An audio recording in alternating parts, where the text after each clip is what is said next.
Okay. Okay.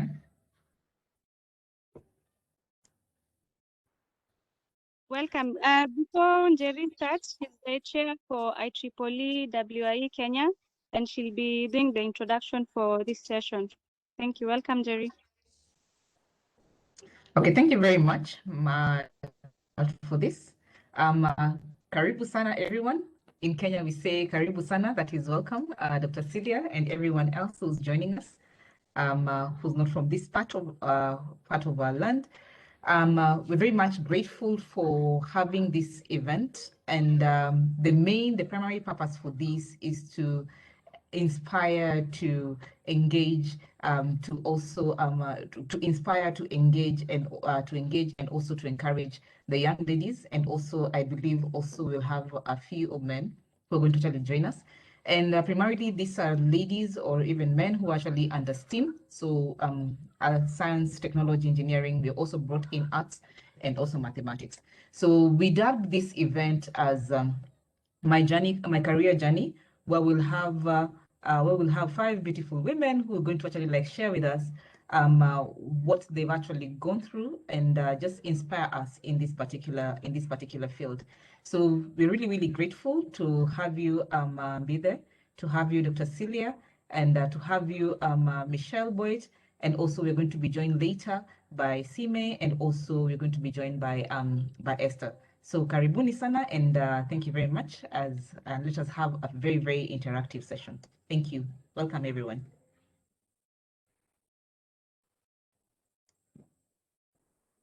Over to you, Marta.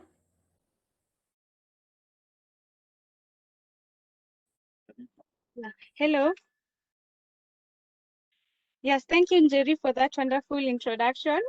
Apologies, I'm trying to avoid the curfew, so I'm in transit, but I'll try handle this as best as possible.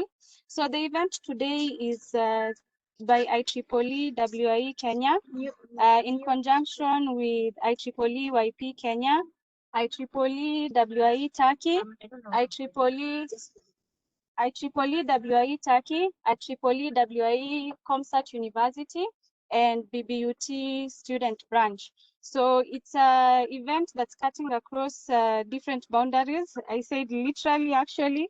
So we are very glad to have all of you here today. Our first speaker for the day is going to be Esther Muchiri. She's been a great mentor for most of us here today, especially the ladies who are coming from Kenya. We are very grateful to have her on this event. And as she starts her presentation, Esther, I'm sorry, I'll allow you to do your introduction as I find the files for the presentation. So please, Esther, go ahead. Karibu sana.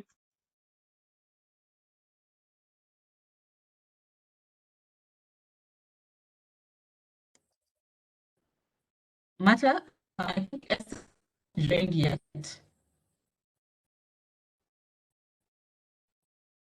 I can see she's not joined yet. Oh, Esther, okay. She might be in transit also. Poleni, we have a curfew here in Kenya for 8 p.m. and 5 is usually the time we leave office. So we'll give Esther a bit of time to join in. Meanwhile, Mbithe, please go ahead. I saw Mbithe had joined us. Yes, hi. So just to clarify, am I just introducing myself or giving the entire presentation now? You can do a brief introduction as we introduce all the speakers, and then we can go ahead with the presentations. Okay, great. My name is Mbithe Mzomo. I'm currently doing my PhD at the University of Cape Town in computer science. I actually just started my PhD a couple of months ago. So I'm very new to the whole PhD journey, and I'm really excited to be here and to share with all of you my journey so far. Asanteni sana. Karibu, thank you very much. Represent us well in SA. I see we also have Michelle. Michelle, welcome. Thank you. Thank you very much. I'm glad to be here.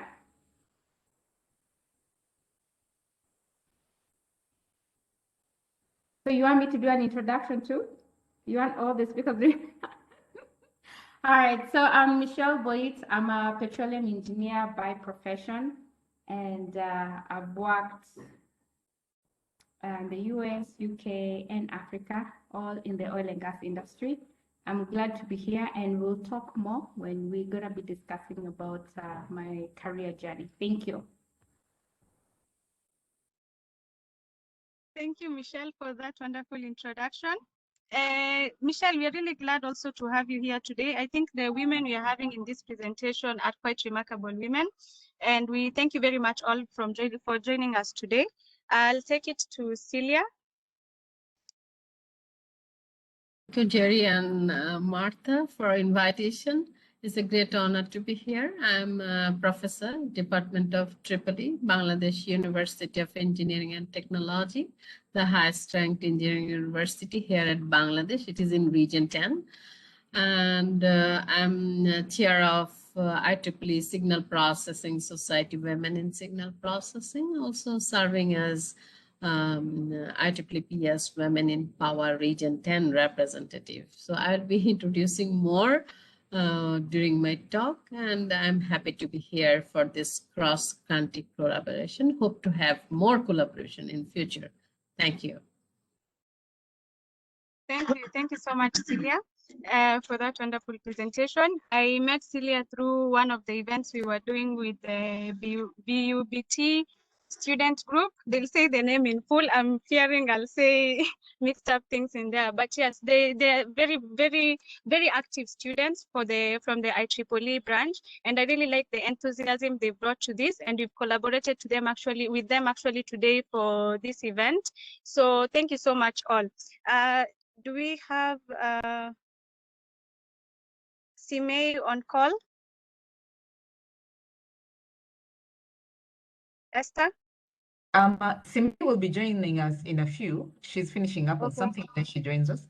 Esther is also joining us in a few also. Okay, that's okay. We understand it's a work day, and just getting off work also for everyone. I think Turkey also has the same timeline as us. So speakers and guests will start off with the current speakers as we indulge into this event for the day. So again, I'll say thank you very much all for joining. And for the guests who've joined us today, we have speakers. Mbithe is from South Africa. She's a Kenyan, but currently in South Africa. She said she's representing us very well there, and she'll also be our speaker for today. Michelle is here in Kenya. I think most of us know Michelle Boit. Actually, I'm with a friend of mine in the car heading home, and she's like, Michelle Boit, there, you know. So thank you, Michelle, for joining us today. We are really eager for this event. Celia has been from the event. I remember her mentioning she was one of the premiers or the beginners for IEEE First Day, which we are currently also celebrating. The event will be officially held on 22nd, but we are celebrating it for the whole of April. So thank you all for joining us today. As the other speakers join, they'll be able to introduce themselves, and I'll give a briefing on them also. So thank you all and welcome. Mbithe, you can start us off with the presentation. Karibu. Asante, I'm happy to go first, although I think from the program that was shared, I think it was Dr. Celia who was supposed to go first. So Dr. Celia, would you like to go or shall I continue? No problem, you go ahead. Okay, so I'm the first one to go, and I'm really happy to be here with all of you. For those of you who may not know me or who might have walked in a bit late to this presentation, I'm currently doing my PhD in computer science at the University of Cape Town. I'm broadly interested in AI for development. More specifically, I work on machine learning and intelligent agents in the domain of healthcare. So I'm really happy to be here, and I think I'll start my journey about a little more than 10 years ago, actually, back in high school. So I wasn't really clear on what I wanted to do for a long time, but around high school, I decided that I wanted to be an architect, which is a bit different from what I'm doing now. But yes, I was very certain that I wanted to be an architect. It seemed fun. I enjoyed looking at designs and buildings. It seemed like a way to combine both an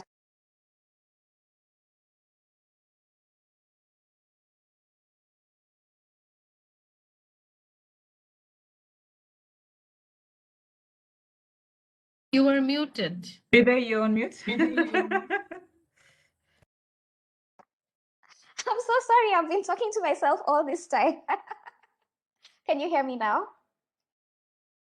Okay, perfect. So I shall just start at the beginning. For those of you who may not know me or who have joined the presentation a bit late, my name is Mbithe Mzomo. I'm currently doing my PhD at the University of Cape Town. I am doing it in computer science. I'm broadly interested in artificial intelligence for development.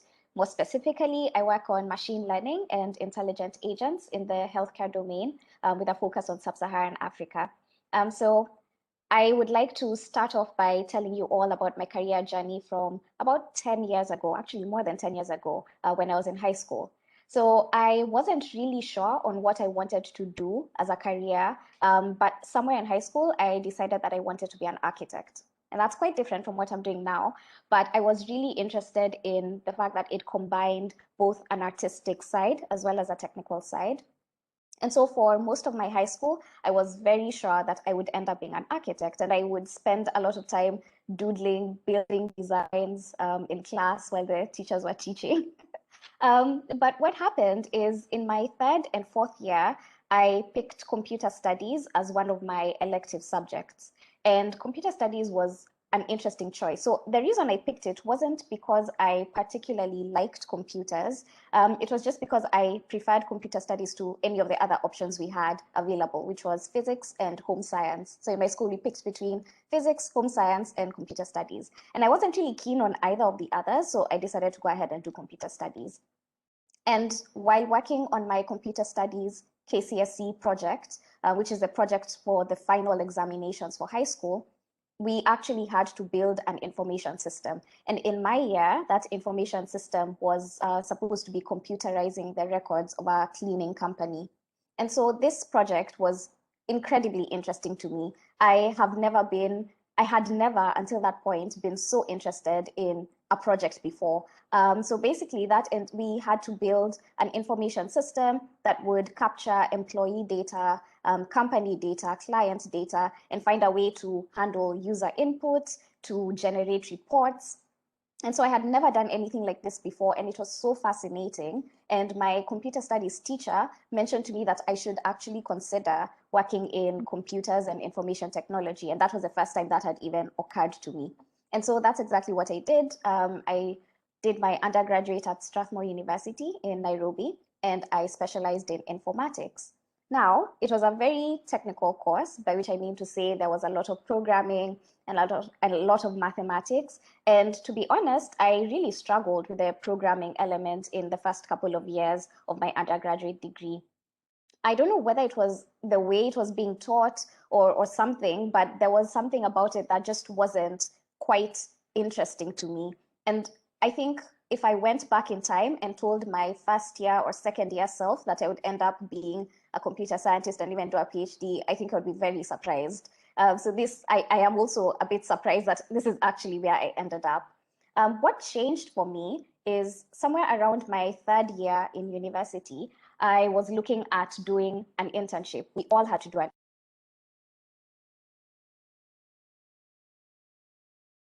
Mbithe, you went on mute again. Hi, I'm so sorry about that. I don't know what's going on. Do you think the system is muting me? Because I'm not actually muting myself.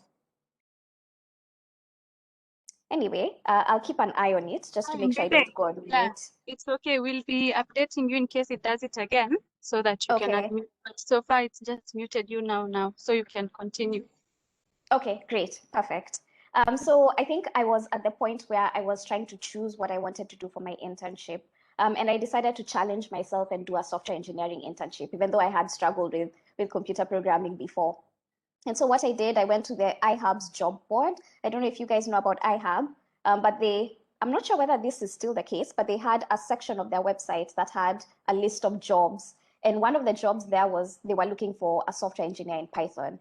And I had zero experience in software engineering other than the few programming classes that I had taken. And so I decided to be bold and write them an email and explain my situation and just ask them to give me a chance. And surprisingly, they actually got back and decided to give me a chance. And so I ended up doing my third year computer science internship at a company called the Media Company, which is a media-based company, but they had a lot of data that they were working with, and they had a few systems that they were managing. And so that was an amazing experience. And after that, I knew that I actually wanted to work in software engineering. And so after my undergraduate degree, I worked for a company called Andela, which is a software engineering company that worked with clients from all over the world.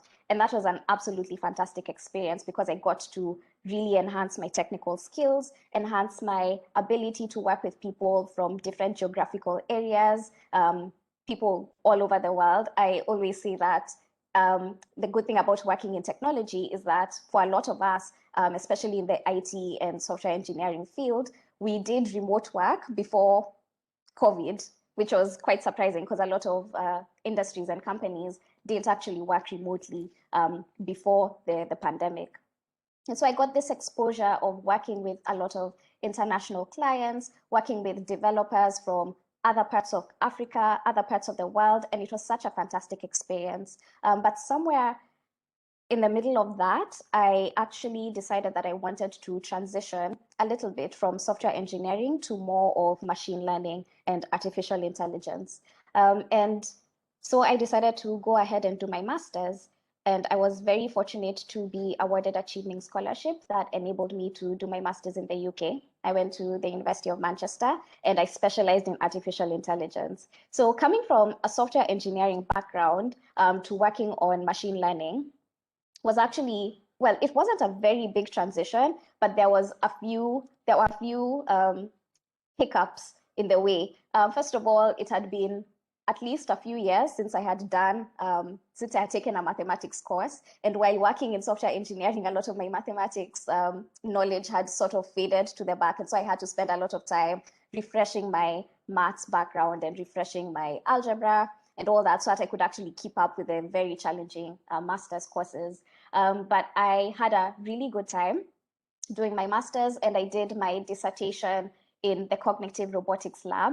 I worked with a robot called Pepper, and my dissertation entailed trying to help this robot figure out the best way to interact with human beings. Specifically, when was the best time to start a conversation or an interaction with a human, and what were some cues it could look out for to know that it wanted to end the conversation. And so for this, I used deep learning. I built a computational neural network and implemented it on the robot platform. And that was honestly a highlight of my career because it's such a fun thing to do. It was a really fun project that I probably would not have had the opportunity to do if I hadn't, gone abroad for my studies.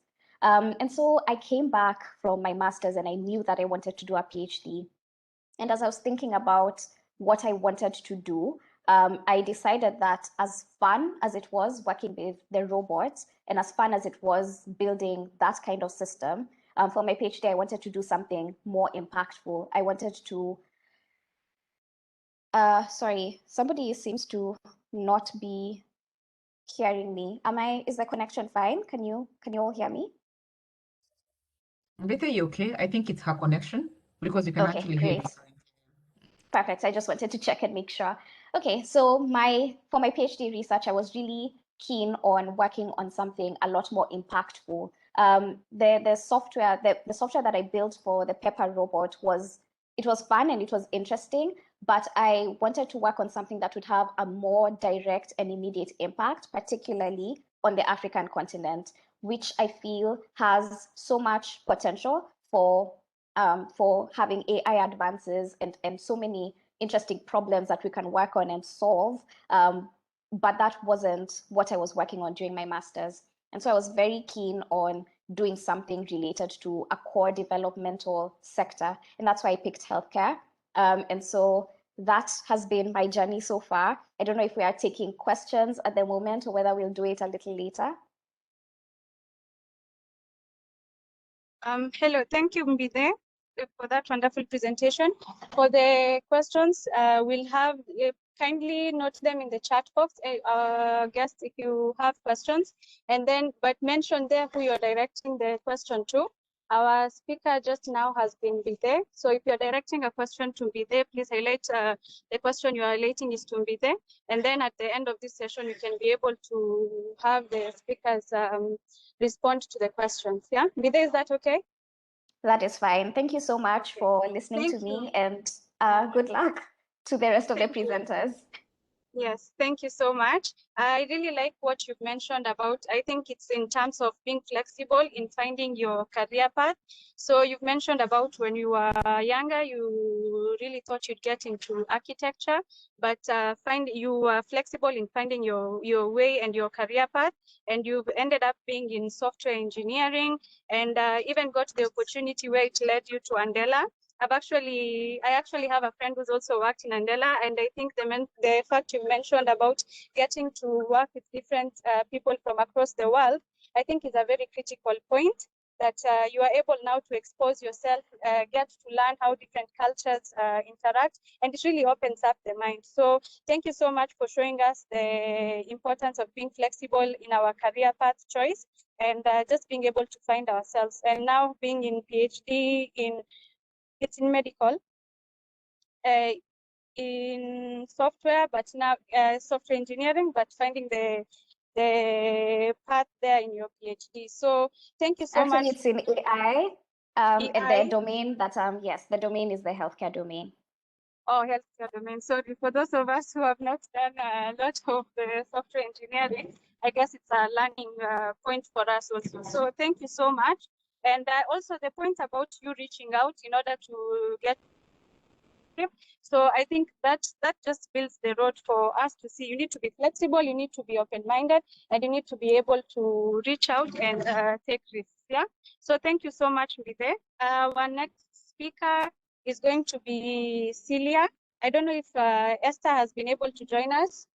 If not, Celia, please go ahead and welcome. Thank you, Martha. So let me share my screen very quickly.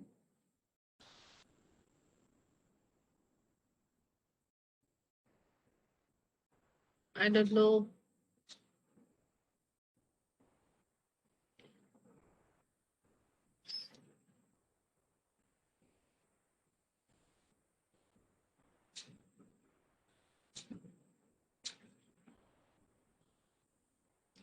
Hello? Yes, can you see my screen? Yes, I can.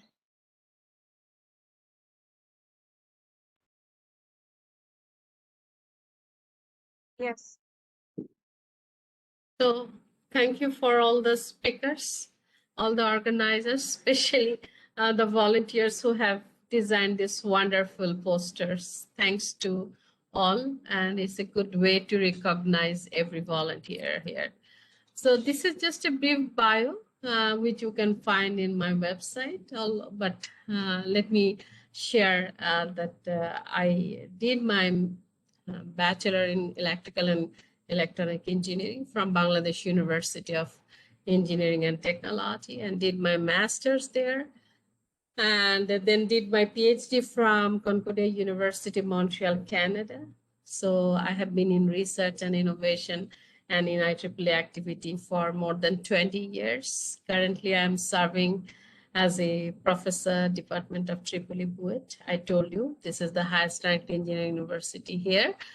So as of my IEEE activity, I was the founder of Women in Engineering in Bangladesh, and in 2010, and also founder and advisor of Women in Engineering student branch affinity group at my university, and also mentored to form more than 18 WIE student branches around the country. And also I served as a Women in Engineering chair for the whole Asia Pacific, Region 10. And I served in Global Women in Engineering Committee, like Women in Engineering Collaborative Leadership Committee, Women in Engineering Special Event, Women in Engineering WIE Workshop Subcommittee, Women in Engineering Senior Member Elevation Drive. This year, I'm serving as a chair of IEEE Women in Engineering History Committee. This is a new initiative by IEEE Women in Engineering. Apart from it, I'm from 2021 to 2023 chair of IEEE Signal Processing, Women in Signal Processing. It has given me an opportunity to interact, to contribute to 10 IEEE regions, the women who are interested in signal processing, machine learning. And in 2021, I am serving as a member of IEEE History Committee. That has given me a huge opportunity to know about IEEE milestone. In some other talk, I will be telling you that how interesting the IEEE milestone can be. And also I'm serving as 2021 member of IEEE Educational Activity Board, Faculty Resource Committee. It has given me to work with many faculty members around the world to do something for the betterment of the young faculty. I served in the 2020 member of IEEE New Initiative Committee. Apart from IEEE Humanitarian Activity Committee, New Initiative Committee has a huge opportunity where you can apply for high-level project. And in 2020, also I serve as chair of Women in SITE working group. You know, SITE is a special interest group on humanitarian technology. For my country, I was the founder of SITE group Flash in Bangladesh section, and also in SITE for 2017 and 2019. I served as a global communication chairs of IEEE SITE steering committee. That has given me an opportunity to launch IEEE Humans of IEEE SITE. I will request you to visit IEEE SITE newsletter, to read those stories, to know about those volunteers who really contributed to the humanitarian technology activities and events in the root level around 10 IEEE region. So I'm the first chair of female chair of IEEE Bangladesh section in its 25 years history. It's not just only a statistics, it's actually huge commitment for us. And I will tell you, walk you through the journey that different activities, how it has increased my commitment to serve others. So currently I'm also working as IEEE's Women in Power Region 10 representative, and that is one of my research area. And if you come to the Technical Society chapter, I am founder of 4 Technical Society chapters in section. That is signal processing, robotics and automation, industrial application, society and social implications and technology. Apart from it, my research area actually engineering and medicine biology. And also I work in PS targeting the application of AI. So please let me know how I can help you. This is an important thing, that how we can help each other by collaborating each other. Actually, this is very important.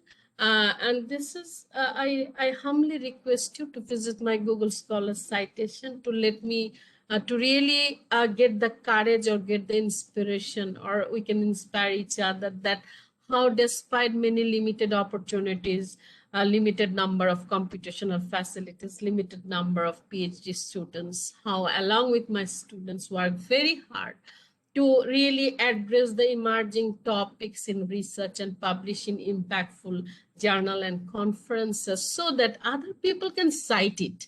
We can make it useful to others. This is very, very important for all of us, you know.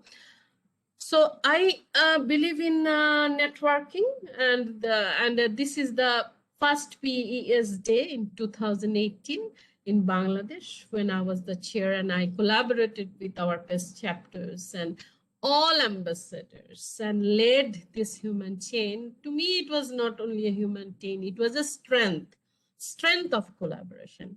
And same thing we did in IEEE Day celebration in October for our Women in Engineering Affinity Group. There we have our undergrad student, graduate students, our entrepreneurs, our industry expert, our sponsors, our executive committee members, our professors, everybody is here. So this is a connectivity, and for PES Day, it became the cover page of the PES Day Facebook page. It was a great honor for Bangladesh. So I'm very emotional about this PES Day picture. And whenever I do something, actually, since I'm actually, I have seen many underprivileged community where I have personally visited, and I really try to connect my every research work with United Nations 17 Sustainable Development Goals. Now PhD is going on for SDG 7, Sustainable Clean Energy. These are connected to the PhD theme. PhD theme is Clean Energy Revolution. But, you know, whenever we think we can actually connect our research with one of the United Sustainable Development Goals all the time, it is important to do the impact analysis of our work. This is very important, that what is the tangible impact of our work. So this is the paper, actually, my student, this is the contribution of my students that has been cited by 330 times. And my students are now working in a big power company in San Diego, USA. So it is, I'm really grateful to Ashfanur. And this is another work that has been published in IEEE Transaction for Speech Enhancement for Hearing Impaired People. This is very important so that they can hear well. And also this is another paper published in Speech Enhancement in Transaction. This is also for hearing impaired people. You know, the target community for application is very important whenever you do any research. This is the work people actually, sometimes my students jokes at me, why this musculoskeletal radiograph so difficult to why you are doing it? Because 1.7 billion people are suffering from it. So really, I, along with my students, I developed, because you were telling about, my previous speaker was telling about her interest in healthcare. I was pretty fascinated by her talk. This is the capsule network my students have developed. You know, this is an undergrad thesis students. He has published in IEEE Access. This is an example what can be done, and 1.7 billion people are suffering from it. So if we can provide automation to the doctors to detect such diseases, this will be great for us.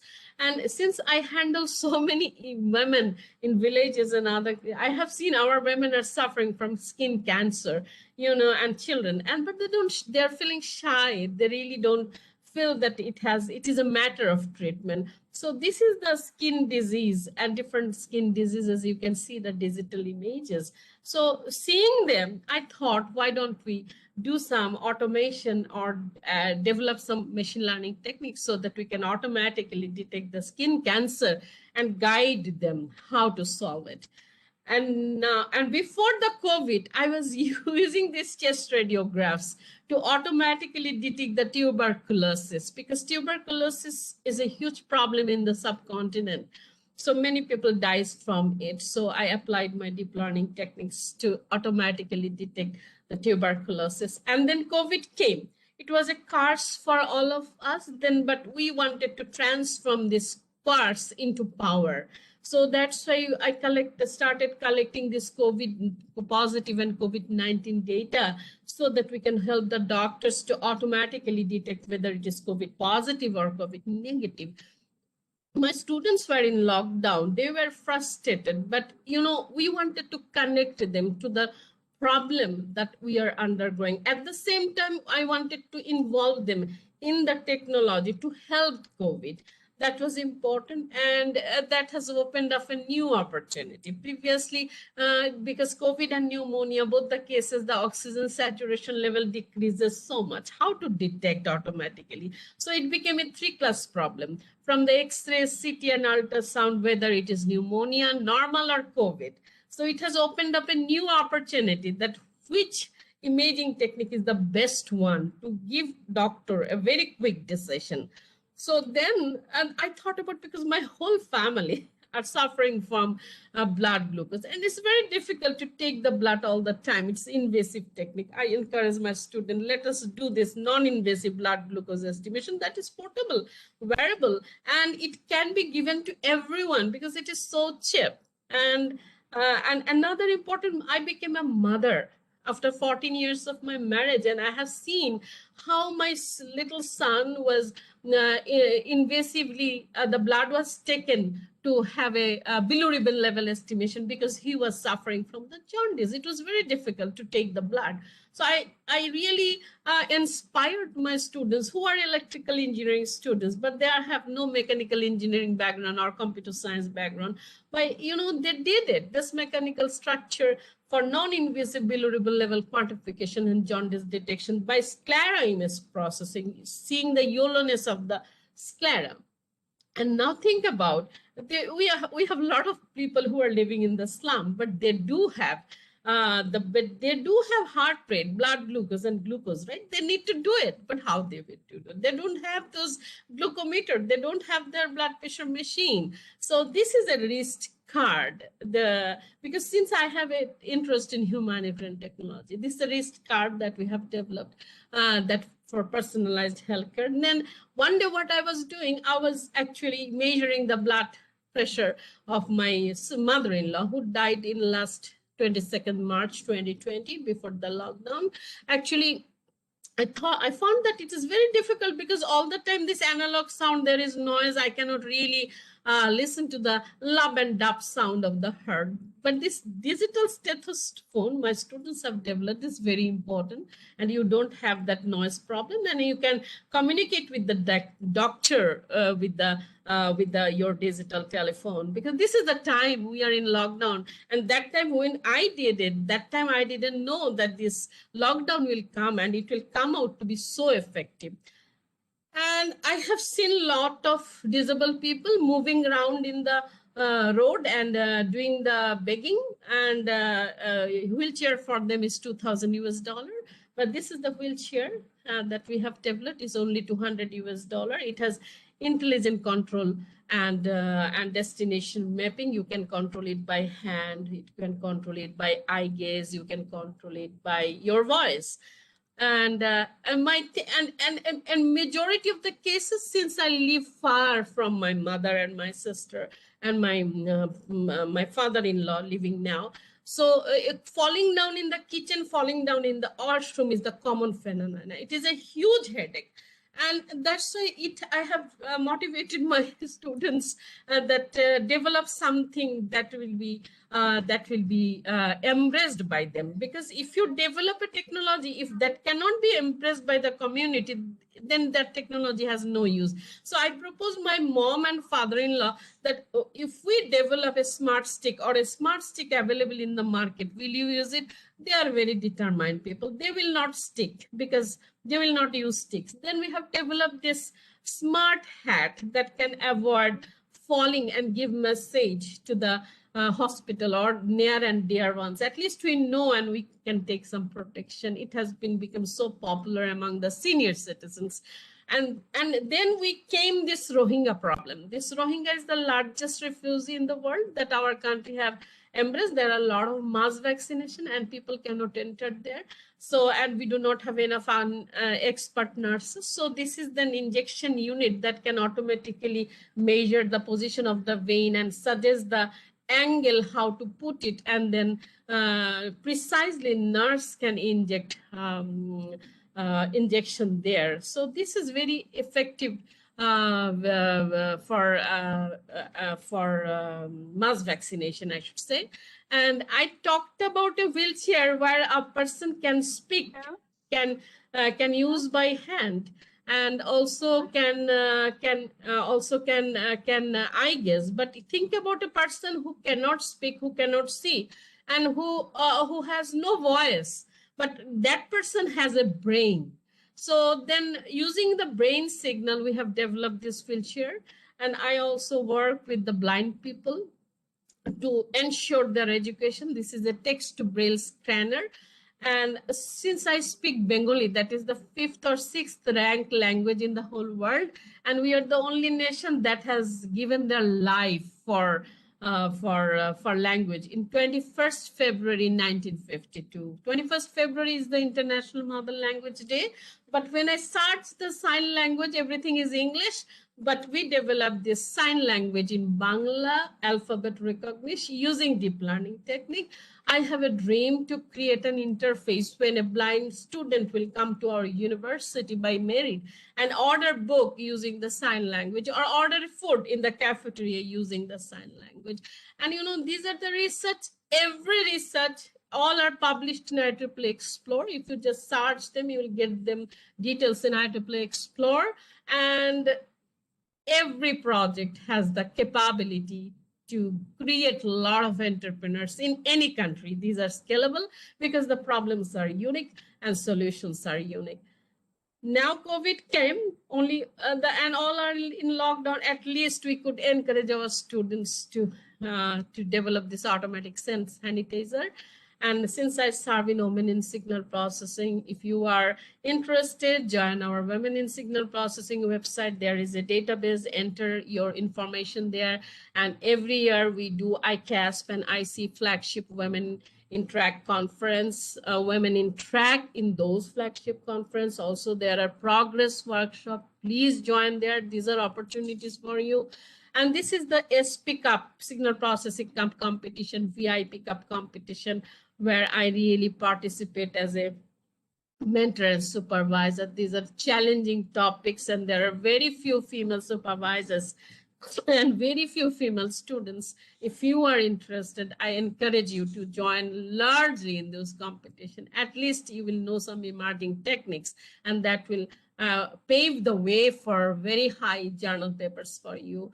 And as I told, this is IEEE Women in Power website, and there is a button join Women in Power, and you are getting PESI news every month. And from there, you can see what are the emerging trends of research on power and energy storage, integration of renewables, distributed generation, and hybrid model of grid, data-driven technology, and cybersecurity. I work in the third domain. And we did this 2020 IEEE Women in Power Region 10 Congress in Region 10 for the first time, 28 countries, more than 184 participants.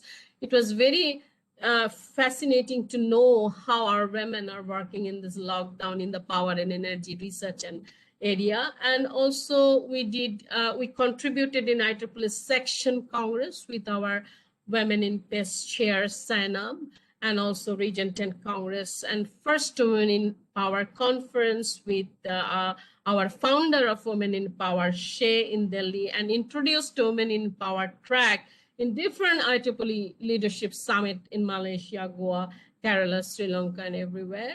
This is a non-IEEE collaboration of IEEE Women in Power with World Bank. We work under 4 pillars: STEM education, professional development, recruitment, and retention. A lot of STEM education we do.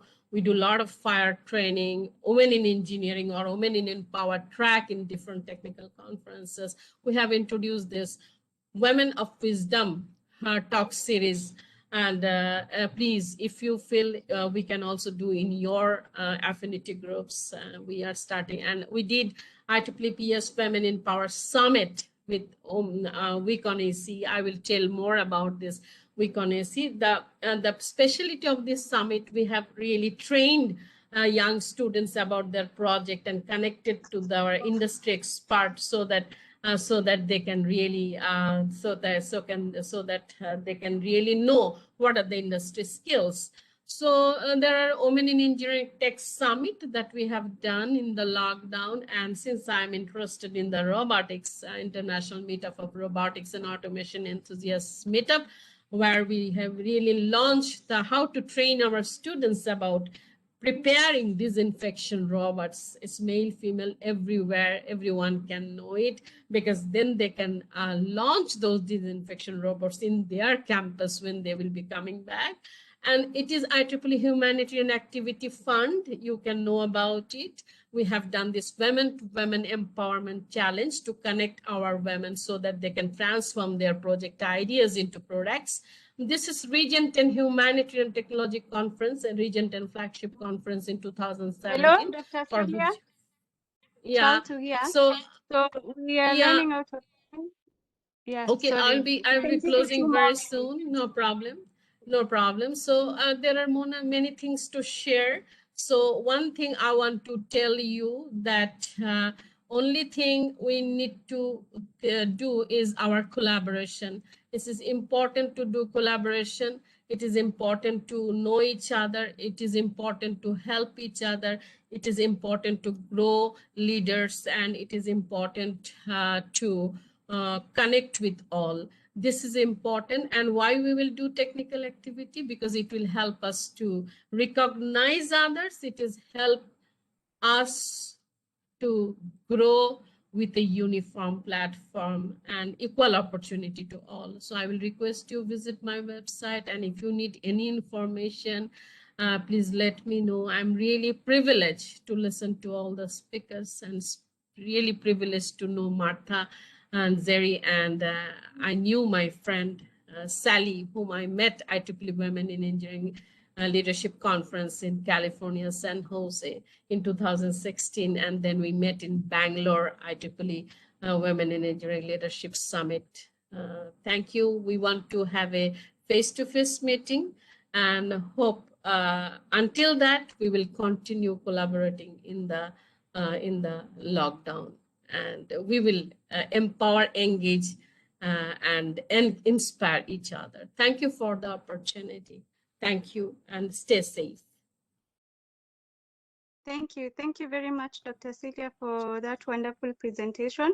It's good to see the different platforms we can engage on in terms of IEEE. So thank you very much.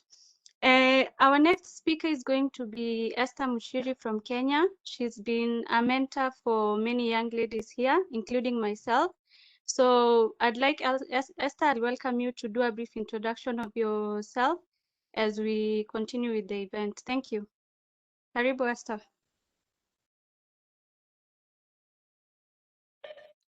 Thank you very much, Chatu, for that nice introduction. And it's great to listen to such powerful women.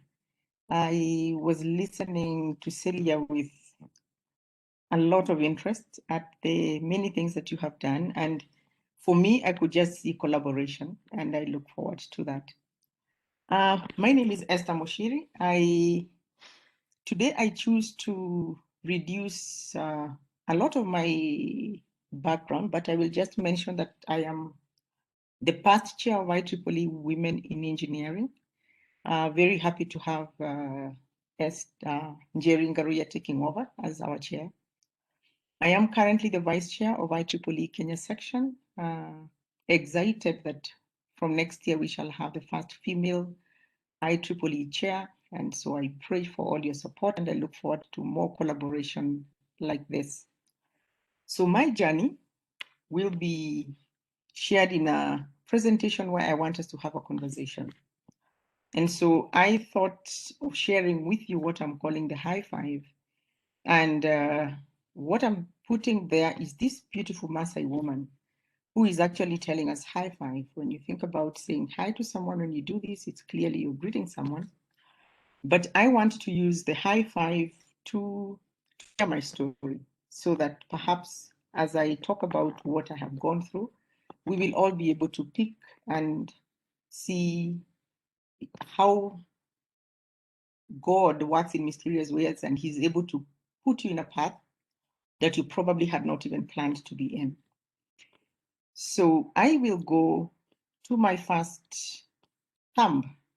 When you think of your hand, this is the thumb. And the first thumb is talking about, change is constant. And I wanted to start by saying, do not despise the humble beginnings. My beginning, I am a daughter of a prisons officer. My father used to work as a senior officer in prisons. Of course, he started as a junior, but I have grown up in what I would call a prison camp. It's like an estate. So for me, that was normal. And my father taught me a lot of values of hard work, honesty, and so many other values that right now, when I think back, I actually take him as my role model, my mentor. And so that was my beginning. I went to a normal primary school where we would walk for about 2 kilometers to school, went to a normal high school where the diet then was just from the day you opened to the day you closed doors, maize and beans for lunch, and posho ugali in the evening. So for me, that was normal, simple life, and I love that background. And then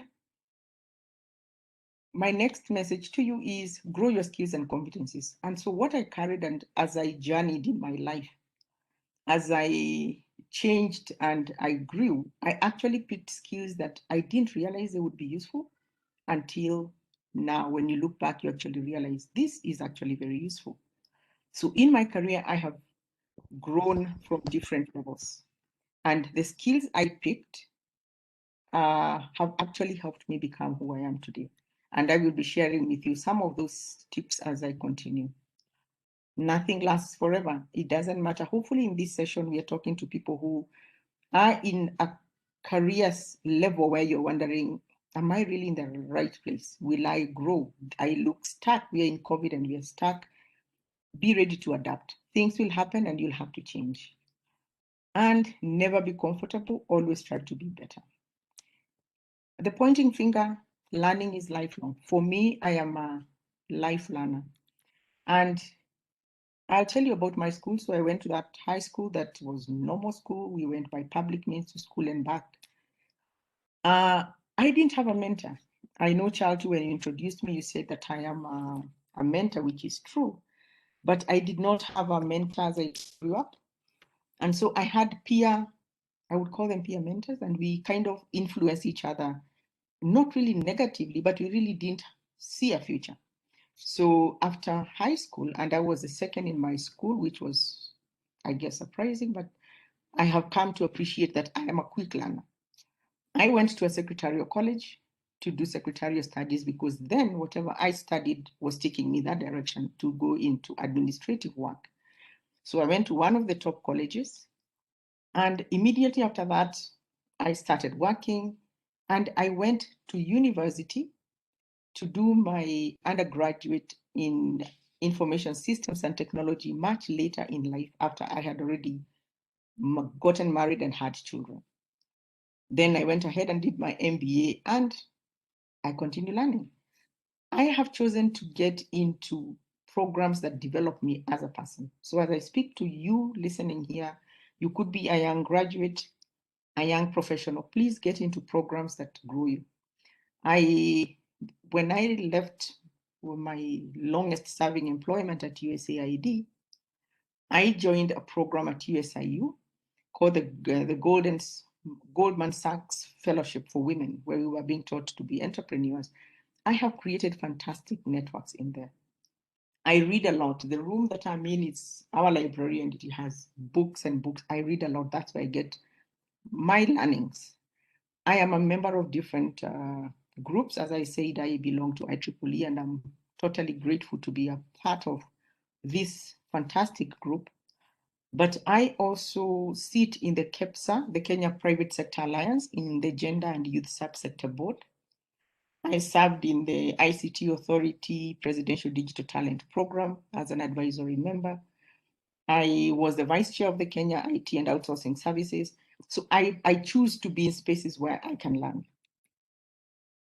I join associations, I go to groups, I volunteer in opportunities like this so that I'm able to network and meet people like Celia. And moving forward, I'm sure when we connect, we will have a place to start and say, we met at this place. Life learning, you learn by falling. You pick your scar and you decide, oops, I have learned, let me move on. The third is you need to focus on your journey. When I listened to the two speakers speaking, I could see women who had actually focused on a journey. And right now, we actually had to tell Celia, stop, but you really wanted to hear more, because I could imagine the wealth of knowledge in your learning. And so when you focus on your journey, I can only equate this to a butterfly and a caterpillar. That all of us, I was listening to a video clip that said, each of us will transform into a butterfly. But when you're in the caterpillar stage, you're just a fresh graduate, you're an engineer, young engineer, and you're looking for employment and you can't find one, you feel like a caterpillar and you're locked in this space. And you start looking at these other beautiful ladies who have made it, and you start thinking, when will I ever become like them? Don't worry, your time to be a caterpillar is coming. Focus on your journey and enjoy the journey. It's beautiful. For me, how I have grown in my career, as I said, my first course was as a secretary. I then ended up loving computers because I was exposed to using computers as a secretary. I had people who noticed me on my journey and they told me, Esther, you can get into IT. And so I went to college and my first course was to do a certificate in computer programming. After that, I did a diploma in systems analysis and design. From there, then I went to do my ICT course. But I started understanding who is on my journey, who can I work with? And I have created very lasting relationships. So my message, as you network, as you meet all of us, please create those relationships and treasure them, for they will be very useful moving forward. Enjoy the transitions in your life. Things happen, good and bad, on your journey. Please learn from them and remember that things change. I'll tell you about a transition story of mine. I worked for USAID for 18 years. I joined as an administrative assistant. I moved on to manage projects. I then became a regional ICT specialist where I would manage IT projects within the Comesa region. So I traveled a lot in the region. But at about 16 years of my career, a new boss came and then USAID direction changed from Washington, and we had to change focus. And ICT was no longer a priority for the agency. And so what happened is that we were told, look for another job within the agency, or we will give you a year to transition, look for something else, and you get a handshake. I calculated how much money I will make as handshake. And at that time, I had actually started feeling like God was putting thorns on my seat and I was feeling uncomfortable. I could see the outside world and I felt there was an opportunity out there for me. So I chose to take my handshake and walked out of USAID with 18 years of experience, having had an experience of managing IT projects in the region, but also realizing that I needed to keep my networks. So I transitioned. And a person who has worked in the development space, you've never been an entrepreneur. I jumped to do the training in entrepreneurship, to run a business, and I have learned my lessons, which to me are my beautiful scars that I enjoy today. I will go to the fourth finger, where you need to access your allies. All of us have friends. Who are the people that you work with? In my mother tongue, and I liked when you talked about 21st of February being Mother Tongue Day, I will actually start celebrating that day. We have a saying, for those of you who will understand this, that people are wealth. It is through people that you actually create your wealth. You get to see your opportunities. So for me in my career, I have ensured that I keep my friends very close. I come from a very close-knit family. I have kept my colleagues, former colleagues, up to now. And even strangers, by the way, can help you. So how I grew from being an employee at USAID to getting into, today I'm actually an ICT for development consultant for development. And I currently am running a regional project under the East Africa Community funded by the US Department of Agriculture through the University of Missouri. But how I got that job is because a project I was managing at USAID, I had done such a good job in that 1 year that when I left, there was a recommendation that we need someone outside of USAID or outside government to manage and to coordinate this project. So all these years I have actually been coordinating this project. And right now there is funding for it to just grow. So people I met at USAID up to now, we are still friends. So as I speak to you young engineers, young professionals, please keep your friends close. Do not burn your bridges. My first consultancy was from a former colleague at USAID. He needed someone to do an assessment of ICT sites that we could set up some some information centers. And so he said, Esther, I know you've been our IT specialist, but you do not have experience in consulting, and USAID cannot give you work. So what we shall do, how about if you look for somebody else out there who is a seasoned consultant, work together to do this work. Up to today, Charles and I are still working together. And this is probably what, 13 years since I left USAID. We still keep our contact. Please do not burn your bridges wherever you go. And always ask for help. You meet Njeri, Ngaruiya, ask for help. This is how you grow. You are in a space, the STEM space is considered difficult, tough, and sometimes people don't ask. And I like that in this forum we added A to STEM so that it's STEAM. The soft side of us, we need to grow it so that we are able to connect with people to ask what it is that we're looking for. So do not be afraid to ask. And if you get a no, it's okay. If you get a yes, we thank God and we move forward. I am a mentor. I am a founder and CEO of Mentoring Africa. We are now 11 years of age. And for us, it is a passion of hand-holding young people to help them find their path faster by working with someone who has been on this journey. So for me, I am totally passionate about mentorship. So if you want to be mentored, to have someone, I am forever available.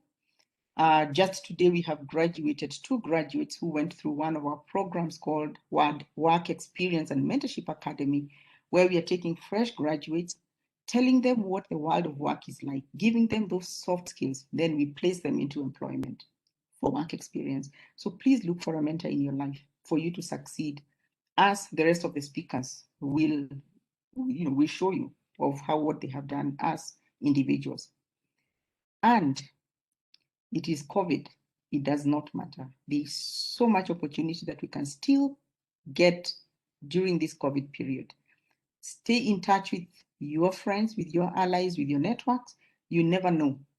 Right now, because we are all in tech, it is our time. If you're in engineering, if you can't make it now, then I don't know at what other time we can make it. And finally, the pinky finger that we always say, it doesn't really have much to do, but it has a lot. It touches our heart. Follow your heart. Some of us probably went into a career and you're wondering, I really didn't want to be an engineer. I didn't want to do mechanical. I didn't want to do, but you found yourself there. How about if you find passion in what you do? I talked about my journey. I started as a secretary. You wonder, what does a secretary have to do with an ICT consultant today?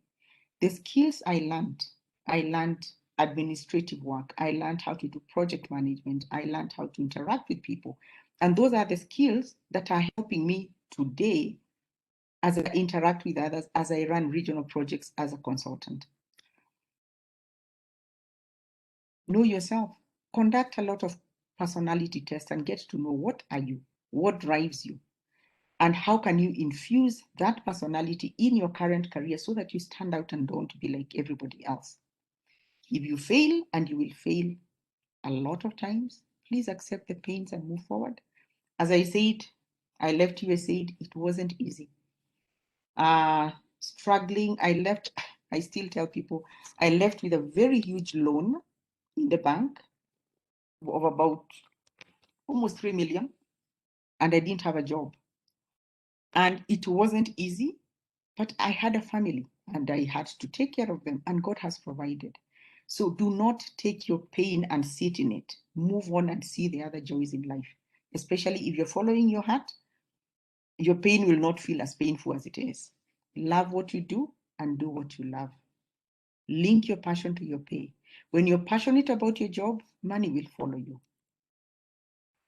Take risks, fail forward. I have lost, we have lost. We may come here and present ourselves with big careers and say we have done it, but let me tell you, sit with us and learn that people have scars that they never talk about. So if right now in your young careers level, you feel like a failure, you are not a failure. talk to a mentor, and you'll be surprised at how we have learned to fail fast, to fail forward, and to fail often. And so what? You will always rise up. And as I close, that is the high five. Change is constant. Learning is lifelong. Focus on the journey. Access your allies and follow your heart. In conclusion, I just want to tell you a little bit about me. I am a sister to 7 siblings.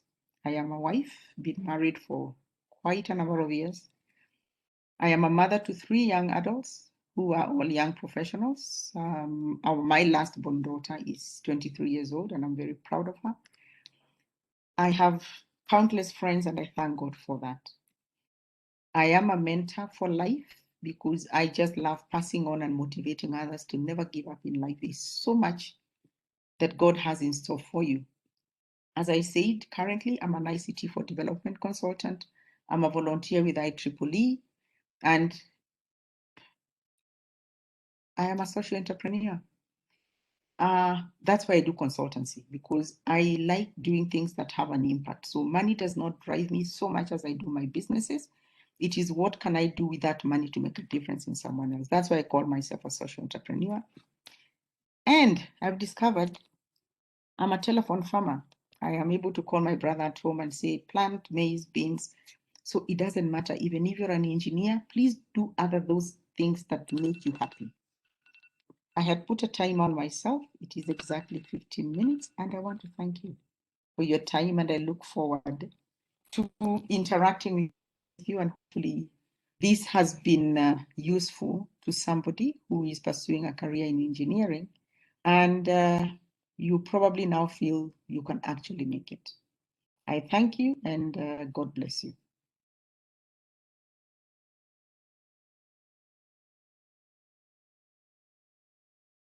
Wow, thank you so much, Esther. I just remember at the beginning I've had R&B, rice and beans. I think most of us have gone through that meal. And Kim, it's interesting to see how where you start from. No matter where you are at in life right now, and no matter where you came from, it's interesting to see that you can be able to come to higher grounds. You can be able to make your career work. Just keep sorry. Just keep doing what you love, and what she's mentioned at the end. So I'm going to bring these 2 things together. So being able to find that thing for her, finding finding her passion in computers is what has brought her all this way, being in USAID, and also her now being in a career where she's able to run her own business because she found something that she's passionate about. She's been able to bring it into such a respect that even if she left a company, they reached out to her to give her business even after she left there. So I think that's very critical. Find something that you love. Like she said, do the personality evaluation tests. I maybe just to add on to that, I remember on my first internship, I actually quit the job because I was so frustrated. It had been 6 months, and I could not imagine being in a career where I was just on machines. Yes, I did engineering, but I am a people's person. So I had to do that self-evaluation and see that being a person who loved working with people, imagine now running into that. I managed to convince the company eventually, and them accepting that the results that I was able to bring, you can't compare with when I was on this other career path. So thank you very much, Esther. I think that's a very, very important thing to note. And just to remind you guys again, you can reach out to Esther and all the ladies who are speaking here today. The kind of mentorship you will get from them, I promise you, will make a difference in your life. And I am a testimony to this. I remember for me to be in IEEE, in Women in Engineers, it's Esther who reached out, and she was like, we need to be able to bring you onto this platform. And even Kithinji here, not just the ladies, by the way, even the men in this platform. So make sure you reach out. Esther said, don't be afraid to speak out, to reach out. You'll either get a yes or you'll get a no. So the women you're seeing here, Esther, Simay, Celia, Mbithe, Michelle, Njeri, Kithinji, and all other ladies here. So just be able to reach out, make sure you're able to get the kind of mentorship that you're looking for. So thank you very much, Esther. And Celia also, sorry, I might have to cut the speakers short. I'll remind you before, because of time, we are in different time zones, and there are people who are going to be, it's going to be a bit late for them. So I'll kindly ask the speakers to try and keep time, but your presentations have been so powerful so far. Mbithe, Celia, and Esther, thank you very much for your presentations. As we go on to our next speaker, I'd like to welcome Simay. So just a brief introduction on Simay. Sorry, someone is speaking? Yes, Simay, welcome. Thank you, thank you. So Simay has been working in the energy industry since 2012. She's also the director for Akar, and she's the co-founder and CEO for Innoses. And she's also in different energy companies. And she's been an IEEE volunteer since 2007. She's actually won a couple of awards. We are happy to have you here today. So I'll let you do the introduction. Finally, sorry, for those who joined at the beginning, I didn't have the speaker profiles with me because I was in transit. We are in Nairobi and our curfew time is 8 p.m. So Simay, kindly welcome, say hello, and you can do the introduction as you do your presentation. Welcome. Thank you so much, Adu. First Welcome. of all, I would like to say this is really great to be, just in this session with the inspiring woman.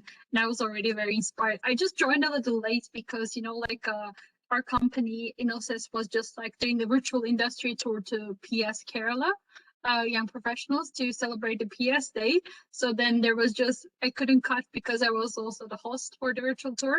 So my apologies for joining a little late. But since I joined, I mean, like it's really inspiring to be here with these amazing women. So I would like to continue without the presentation to make it more interactive, because I'll just like tell all the story and also just all the remarks from the story.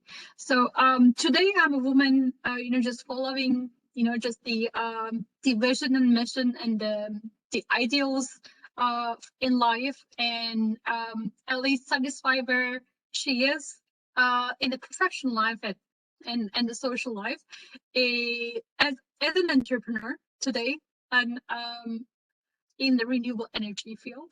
So like I would like to just highlight my journey started as a student volunteer in 2007 as an IEEE volunteer. So I just like to serve. It was all about my life when I started this journey as an IEEE volunteer. So like I had the opportunity to learn in many technical fields. As a student volunteer, I serve as student branch chair, women engineering affinity group chair, many other roles as much as I can. And after having, just like a leadership role as a student, I just like discovered my own passion. So like it's always important in every stage in our life. We need to really focus on our journey. So we really need to discover our own potential and unlock it and enjoy where we are, right? So it was actually my story started. It was as a student volunteer, I got involved in robotics and computer, like coding and many other technical fields. And within the journey as a student, I just discovered I'm very passionate for the clean energy transition and the renewable energy field. It was my passion. Everybody has their own story. And so like as a student volunteer, we started several renewable energy projects. So we joined the Solar Decathlon competition, and we have been the finalists at the end, and we just published several articles for the solar energy. It was a time for the graduation, and I graduated. I'm Turkish, and I graduated from Middle East Technical University for my bachelor, and it was a time to find my own passion for the professional life. And I was very sure from all the IEEE experiences, I'm in for the solar energy and photovoltaic industry. So by just chance, it was the year a Chinese manufacturer, due to some political reasons in the renewable energy, opened the first time out a factory outside of China, which was my country. And CSUN opened a factory at that time and I was just seeking a position, but it was just by being an IEEE volunteer, you need to make your own story. So like, because you already learn how to make your own. So then actually I reached out to the headquarters because there was no open position for the company. So I just reached out to headquarters and just said, this is my profile and this is my passion. I want to work for your company. And in short period of time, which is a day, they created a new department for the solar cells and international business, and it was already manufacturing based in Turkey. So I took the lead position for the solar cell business development, and they created a new department. It was a new journey start for me. So in 2 years, like I was like, I have specialized. I received my degree, like I joined a program from Stanford University afterwards for the emerging renewable energy technologies, and also specialized in photovoltaic industry by being in the manufacturing base. And after 2 years, I received another opportunity. So it was being head of overseas marketing department for another tier 1 photovoltaic manufacturer from China. And I wanted to move.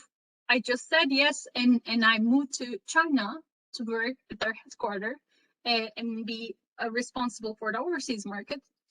And it was already like my passion, because actually I was just contributing to my field, which I'm passionate for. And after several years working there, more than 3.5 years, there was a new project, a startup project, received a government incentive from Turkish government to build an advanced full value chain for the photovoltaic manufacturing, to build everything here in Turkey. So actually I said another yes for another challenge. So in my story, you know, like every single step I took, there is one secret behind for me. I was just, if it's challenging, I really enjoy accepting this challenge and going out of my comfort zone all the times, because you know, in each decision there's just just big challenge that you really need to be brave. And actually IEEE volunteering and also all the role models in my life, they just like they encourage us a lot to make our own decision, to go our own way. So it was always you know, yes for me to go out of my comfort zone, to say yes for those new challenge and learn more, because going out of your comfort zone is a way to growth. It's an opportunity to grow. And I returned to Turkey, and I was very connected to that startup that we just joined as also a core team member.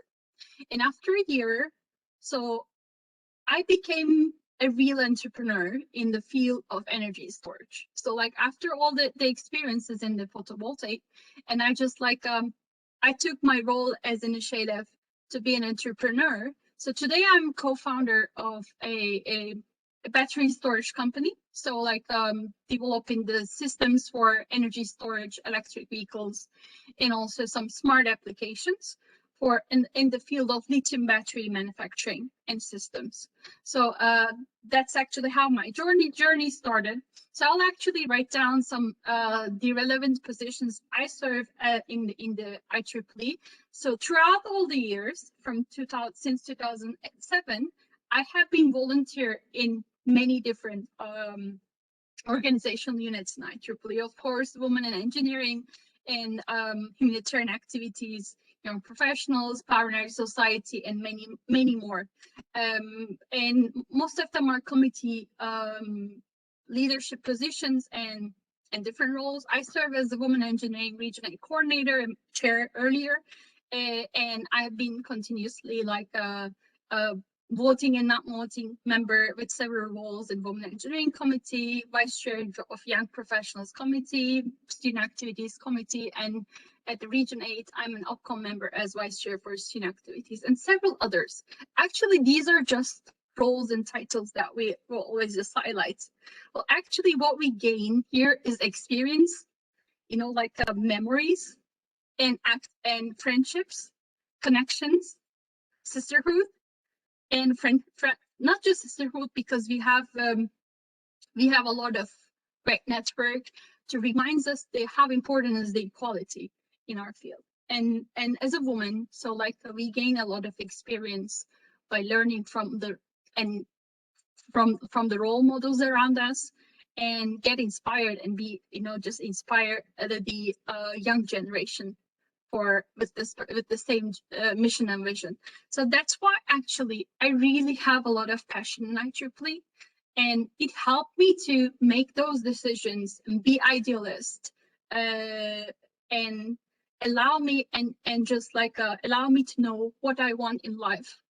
So it's important to discover your passion, so what you're passionate for, and keep contributing in that field as well.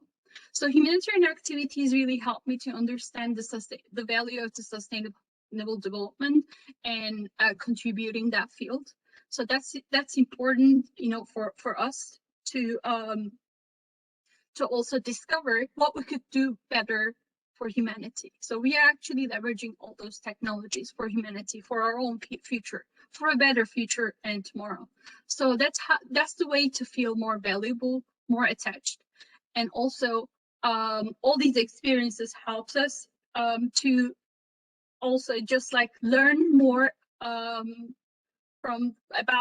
the other technologies that we are not focusing on.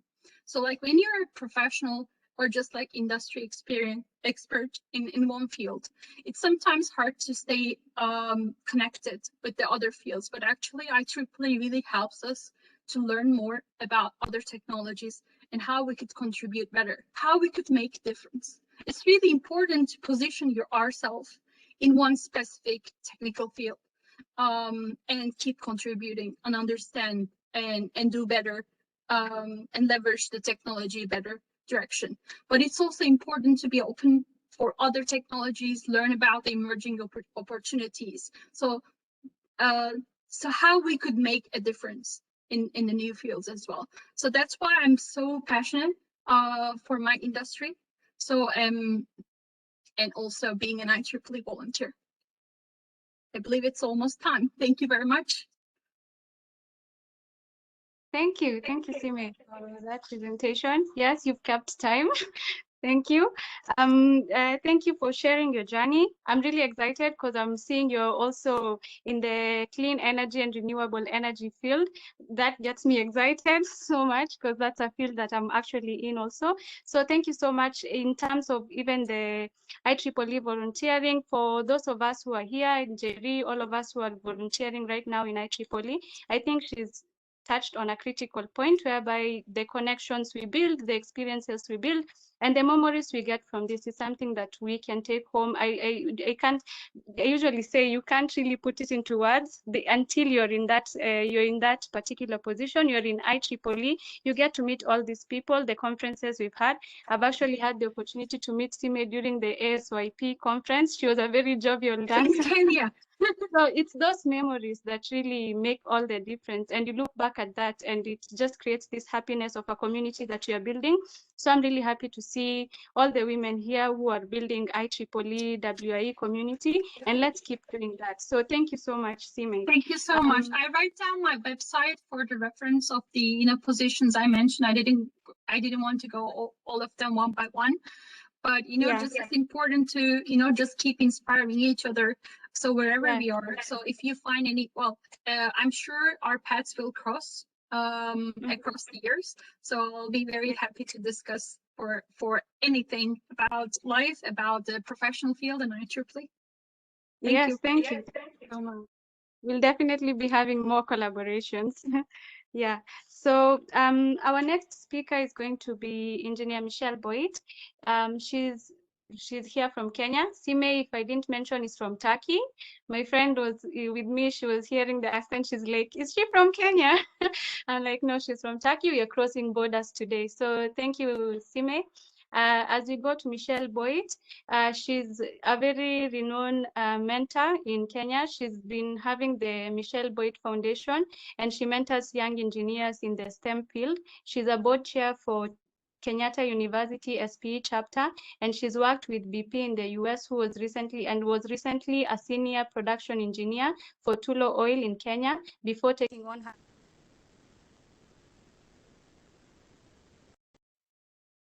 Sorry, am I audible? Yes, Yeah, you you are. okay, Martha? Okay, good.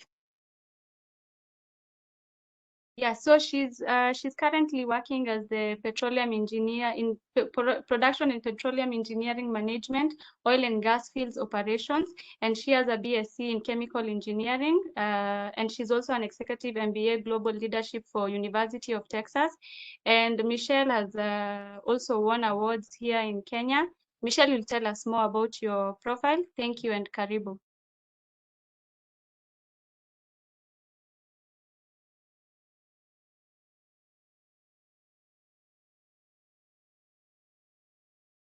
Hello, Michelle, can you hear us?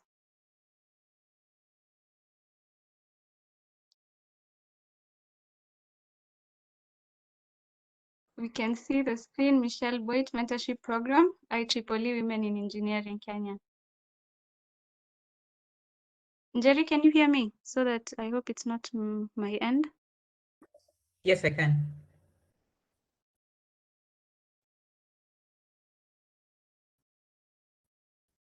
Michelle, you're on mute. Great, and I see we have a good number of participants today. So as we wait for Michelle to go on. Yes, I am okay. sorry about that. I was trying to unmute myself. I've been looking for that button forever. Pole, it's okay, understandable. That's okay. I apologize. Welcome, everybody. Thank you so much, the organizers. Thank you so much, all the speakers. I have learned so much. I've come from artificial intelligence. I've gone all the way to e-mentoring in Africa. I've gone to Bangladesh about research. I have, Simay has told us a lot about what she's doing, and thank you so much. So, and she's working in energy. I'm working in energy. They don't call me clean energy, but I'm in oil and gas, and I'm totally proud of it. So let's go through oil and gas industry. So I'm going to talk just a little bit about myself. Today, I would like people to understand the oil and gas industry and what are kind of the careers that we're in. And I'll share a little bit about my journey as we go through it.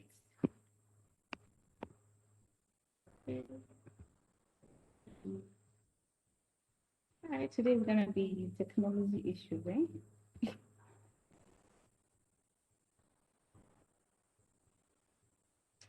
This is just about Michelle Boit Mentorship Program. What we basically do is a program that is designed and intended to provide opportunities and empower students. So we have students from high school students, college students, from graduates and young professionals in the leadership development, offer peer mentorship, and provide avenues for networking. I'll talk more about that after. This is Kenyatta University. I'm the board chair, and I've been working with them for the past 5 years. We've created a lot of opportunities for the students when it comes to internship, when it comes to job opportunities, and just mentoring them through the soft skills. And also, we've been able to connect them to the industry. I've been able to take 40 students 3 years in a row to Turkana. So that was amazing to just provide such opportunities for our young ones. So a little bit about me. I have I have my first bachelor degree is in chemical engineering. So however much I've been doing a lot of petroleum engineering, I switched. So when I was graduating from chemical engineering, I was really interested with process control. And I knew this is exactly what I'm gonna do for the rest of my life. Because first of all, it was the hardest course, and I was excelling in it until reality came in when I was applying for my internship, and I got my internship at British Petroleum when I was finishing up my last year. And at that time, they were hiring, chemical engineers to take on any internship positions they had. For me, I'm not gonna lie, I went for the money. Money was good in oil and gas industry. So I said, I'm gonna take up my internship at oil and gas.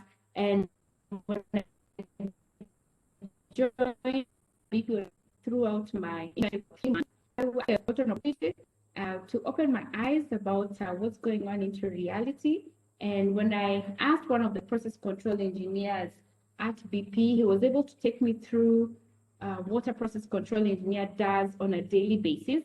And that was staying in a locked room full of computers for 12 hours, and you have to monitor all the computers and the signals, green, amber, and red. And I said, that's not me.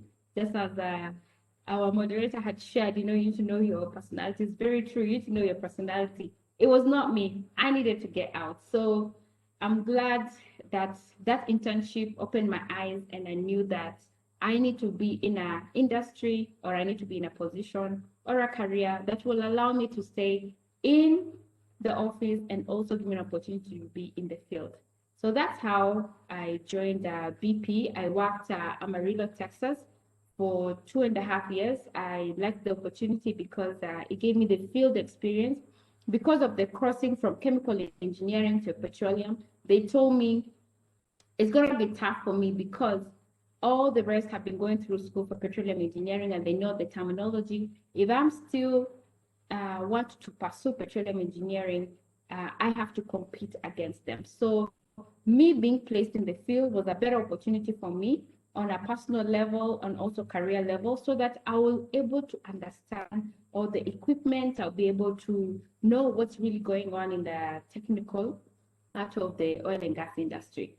So with that, after 2.5 years, I was moved to Wyoming. For that field, we were producing about 2,000. We had 2,000 producing wells. It had its own challenge where it was very cold, very cold. I mean, during winter, you can feel the cold from your fingertips. And I thought these people want to freeze me, freeze my brain, freeze everything about all the African in me. But I got an opportunity to see the gaps that they had in that particular field. And some of the gaps was out of the 2,000 producing fields, producing wells, 500 were not producing, and no one knew why.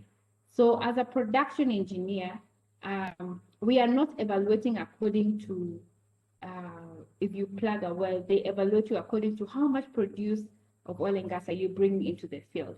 So I took up an extra project onto my hands, and I wanted to evaluate these 500 wells that are not producing and to understand why is it not producing and what can we do about it. So with that said, it took a lot of my time. I had to work weekends. I had to build up a team where I had a geologist I had teams from different departments, and it ended up having about 30% increase. And actually, I was awarded by the president of BP because of that project. Then I got moved to New Mexico. New Mexico, everything was going so smooth. It was the best producing field. I quite didn't enjoy because there was nothing much to fix. I enjoy fixing. I had Simay saying that she thrives where there's chaos. That's me too. I thrive where there's chaos. I really want to say, what's the solution? What technology can we use? What kind of innovation we can use? But when everything is going smooth, I get bored and I lose interest. So that's what happened to me in New Mexico. They thought that they will take me to a field where it's running well, that maybe will be best fit for me, but sometimes they misplace their employees. With that said, at that time, that's when about Tullow Oil had discovered oil, and I thought, why not? I got so many phone calls. Everybody was saying they want skills from home. Who has petroleum engineering skills, experience, education? And I got so many calls, but my life was really good in America. I'm wondering, why should I come to Kenya? I like visiting, but not staying too long. And when I went deep into it, I came to Kenya to visit my family, and I remember I went to the offices and I met them and I said, this, this might be my calling. So I moved to Kenya in 2014. I worked for Tullow Oil for about 5 years before joining Glencore. So my background is in the production, petroleum engineering, project management, oil and gas field operation management, reservoir management, well interventions, well integrity, artificial lift. And above all that, I have passion in mentoring the youth. So what I would like to do is I would like to discuss with you about oil and gas life cycle so that people will understand and what are the careers that we have in the oil and gas. So when it comes to oil and gas life cycle, each and every investors come to our host country. For example, for this presentation, I'll use Kenya as an example. You come to the Ministry of Petroleum, you get your license as an investor. After you get your license, you start doing exploration. What is exploration? Exploration is the geologists, the geoscience, the geophysics, petrophysics. They go and use the machines called seismic machines. These are top corner photo. They use these machines to detect, do we have hydrocarbons below the surface? So they do their thing. They come up with a chart. They draw. They say this is the areas that we have pockets of hydrocarbons. Then with that information and data is given to the drill engineer, and the drill engineer goes in, design a well, goes in and drills a well to confirm what the geologist has given out as the data. And sometimes it's a miss, sometimes it's a success, and that's part of life. So whenever you drill, whenever it's a success, you don't know how much it's there. So that's when you go to the third phase, which is appraisal. So you want to understand how much of hydrocarbons do we have underneath. So by doing that, you start drilling more wells besides each and every corner of the field that you have discovered, so that you can understand how much hydrocarbon. So the reservoir engineer comes, they do their own calculation, and that's when the numbers are now given out to the country, to the host country, and that's when the company now announces to their employees, like, this is how much barrels we have, and this is how much we need to recover, and how we're going to recover all that. So that data is now taken into development and construction, where you put pipelines, start drilling the production wells, you figured out how much hydrocarbons you have, so you know how much wells you want to drill. How are you gonna get out the hydrocarbons from the surface, from the reservoir to the surface?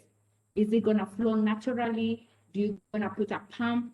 And all these pumps that we have, it just works like a water pump. You just fill it up, bring it up to the surface, go down, fill it up again, bring up to the surface. So that's during our development and construction phase. Then, after you've constructed all your pipes, you've constructed all your surface facility, you go to production. And production is all about making money. This is the phase that I enjoy. I've been a production engineer almost 80% of my career in oil and gas.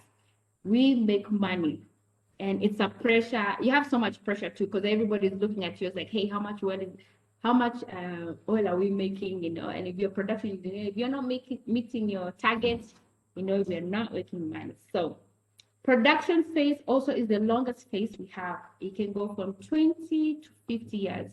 Otherwise, the rest can go, 3-5 years. Production goes on and on until you cannot produce anymore, until it's not economical. Then you go to abandonment. And that is the last phase that we have in the oil and gas. So what are the careers we have in engineering and oil and gas? We have different roles, variety of roles. Talked about geoscientists, drilling engineer, we talk about geophysics, a reservoir engineer, they're the ones who calculate the estimates of the hydrocarbon.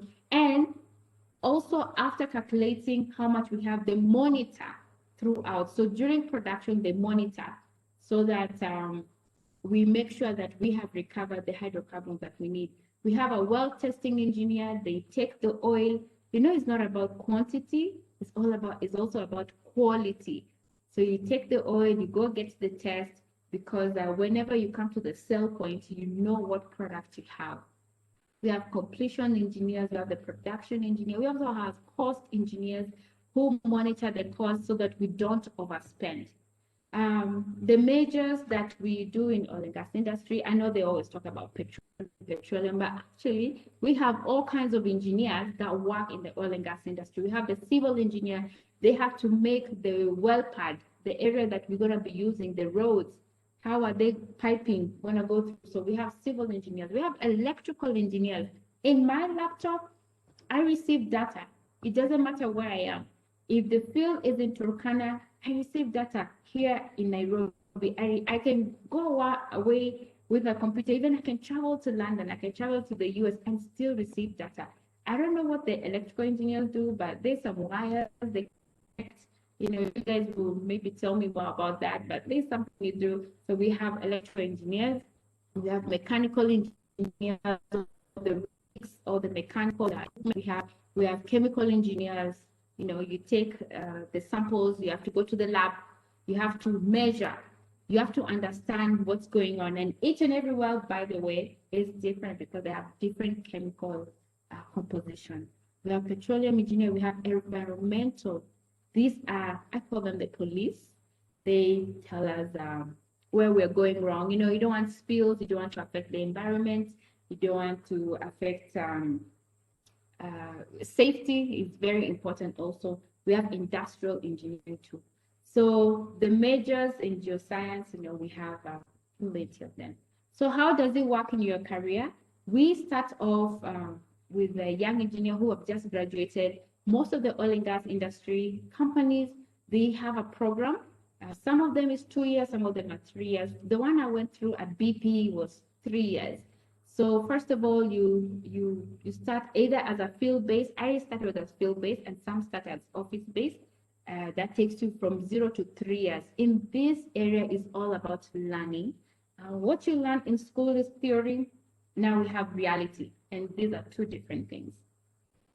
After 3 years, now you graduate from the program, and the good thing with the program, when you're learning, they take you through different varieties, departments, so that you will understand which one do you want to really go deep into. So after 3 years of your graduation, you will understand which department do you want to go. Do you want to go drilling? Do you want to go production? Do you want to go operations? You understand which direction you would like to follow. So with that, that is whenever now you build up your experience, because here is more like you're learning. So from 6 to 9 years, it's all about building up your experience, and you get to understand more. You know, technologies are always evolving, innovations are up. So within 3 to 8 years, you know this when you're learning. Then after 10 years plus, you need to figure out, do you want to be a manager or do you want to go into technical route but be an advisor? All that just depends with your personality. It depends with your own personal goal of what you would like to do. I personally, I went with the management route, and that's when I went back to school and got my Executive MBA, because I wanted to learn more about how to manage people, manage contracts, and I graduated in 2018. What are the challenges and opportunities in oil and gas? Some of the challenges include physical and mental demanding environment. You can imagine you have to work in a very tough environment. If it's offshore in the deep sea, you are away from everything else. So it's a physical demanding because it's hot in the deep sea. Some people get seasick, you know, like how do you work in an environment when you're seasick and you're in the middle of the ocean? Mentally demanding, I'm telling you, like you have to be mentally sober because anything can happen. You know, a rig, we pay $1 million per day. So as an engineer, if you're the one who's on duty, you cannot make any mistake. and things happen, and we're dealing with Mother Nature. So you have to be mentally sober, to be honest, when you're at work. There's also challenge of family, work-family balance. We work different schedules. We have 28. That's the one I was working in Chad. I was working 28 days on, 28 days off. So I'm away from my family from 28 days. Do you have a supporting family? I have been very blessed. My family has been very supportive. My kids have been very supportive. We have an open talk about my career. So actually throughout their life, I have been traveling. COVID has been a blessing to me. It's the first time in my entire career life I have been home more than 3 weeks. I have been home for now 1 year. I know the first month, all my kids are looking at me and I'm looking at them, and so we made the best out of it. So I have really enjoyed being home now with the kids. We make really good bond. So it worked out for me because they are also in the team. So I've got to really talk to them, mentor them, and just bond with my children. So taxing hours, you work 12 hours, you want to go to sleep, somebody comes, knocks onto your room, you have to wake up, something has gone bad. Remember, this is Mother Nature we're dealing with. We work in remote areas. I've already discussed that. My last assignment was in Chad, Jamena, Chad. That was my most difficult working environment that I've gone through. I thought Turkana was bad until I went to Chad. Chad, the environment was very harsh. But on the bright side, I really enjoyed the project. And also, I had a really good team that I enjoyed working with them till to date. Opportunities, you have international exposure. I thrive in diversity. I like meeting people from different backgrounds. I like traveling with oil and gas industry. It's all international. So I have traveled a lot because of working in the industry. There's career development training that we discussed earlier. And so you're not left alone. It's not like we just come and dump you and tell you to, we want the best from you. So we train you. We also have competitive remuneration. That's what I discussed. That's why I switched from chemical, because man, the money in oil and gas was so good. And there's also job satisfaction. You know exactly when you're driving your car, when you're filling up your tank, you know exactly how hard work you have put in for somebody to be able to fill up their car. These are some of the areas that I've worked in. This is in, if you can see the pointer, this at BP. Hi, Michelle. When you're wearing green, yes, can you see? Yes, we have 2 more minutes. Yes, I got the time. Don't worry, got the time. So this is BP green hats, as always. We mean you are a rookie, you're a mono. We need to watch out for you. Don't be touching much things. This is when I was in Tullow. This is my highlight of my career when we were doing fast oil production in Kenya. Is a project that I was a technical lead. And for me, this was a highlight in so many ways, personally and career and professionally. Professionally, it's because of I saw a project from beginning to end. I mean, from design all the way to installation, to commissioning, to operating. So this was a big highlight for me professionally. Personally, this was big for me because I have always been the person who's working in the field, working in the background, and not been able to showcase my work because I have bosses who need to go and present in Europe or present in the US, and I'm always the one who's on the ground. So this was my day, and it was an opportunity to showcase my work. So not only did I showcase to the CEO of Tullow, we also had the Minister of Petroleum. This was a great day for me, and I was able to show them how the oil and gas work, how do we produce the oil, and people got to see the passion that I have. So that's it. These are just more pictures of that day. It was a great day for me. This is the CEO of our partner. This is the governor. As you can see, I'm right there with my mic. And that's it. So thank you so much. These are my contacts. If you'd like to get in touch with me to understand more about oil and gas industry, I'm here. If you would like to get mentorship, we're all here, as Esther had said, that, reach out. So thank you so much, and back to you. Wow, thank you. Thank you, Michelle. That's very interesting. And just seeing how you have helped us to understand the different levels of career and how to appreciate each one of them so that you really enjoy the process. And once you get into up to the managerial level, it means you have grown, you have learned the most you can until you reach that point, and then you're able to get into that also very well as you grow your career. So thank you so much. I've seen first launch by, and we've learned so much about petroleum. Oh my God, I've seen even people commenting there. It's really interesting to see what actually goes into it, because we all, especially with the oil prices in Kenya right now, at least you're able to know how that money making is coming in. And I like the fact you've said, hey, we're here to make money also at the end of the day. So I think that's the thing with the ladies. It's good to be, I'm one of those people also, yes, we need to be able to be in a field where we are able to make an impact before we really get into the money. But at the end of the day, we need to be able to stand up for ourselves in terms of pay, in terms of the money you're bringing in. So it's really interesting to see. We should be this confident about going into careers that actually bring good money. Yeah.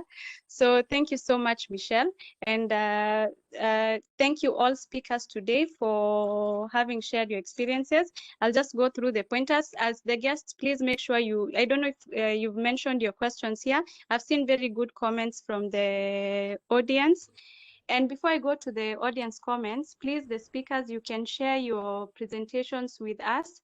That is either Njeri, myself, Esther, or Kitinji. I believe you have our emails. You can be able to please share your presentations, and we'll share with all the members who've been able to join today. I've seen very good comments, presenters, all the speakers. You've been well spoken of by our guests. I'm happy all of you are enjoying.